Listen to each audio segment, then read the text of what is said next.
সর্বপ্রথম যে বিষয়টি খুব জরুরি সেটা হলো আমাদের উদ্দেশ্যগুলোকে একটু ঝালাই করে নেওয়া, আমাদের উদ্দেশ্যগুলোকে একটু রিচেক করে নেওয়া। আমরা কেন কোরবানি করব, আমাদের কোরবানির উদ্দেশ্যটা কি?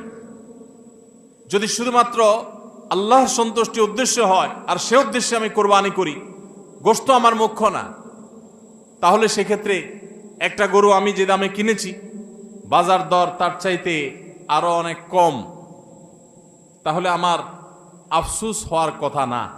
কারণ আল্লাহ তাআলা সওয়াব দেওয়ার সময় গোশত কয় কেজি হয়েছে সেই হিসাবে দিবেন, নাকি আমি কি পরিমাণ টাকা আল্লাহর রাহে খরচ করলাম সেই পরিমাণ দিবেন?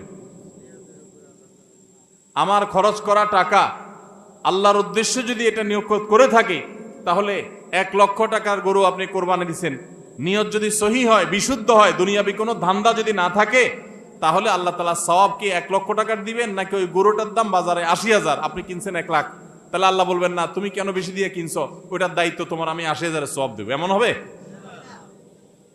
কিন্তু তারপরেও আমরা কোরবানির পশু কেনার পর দেখা যায় ওইটা নিয়ে আমাদের অনেকের হেজিটেশন থাকে, আফসোস থাকে।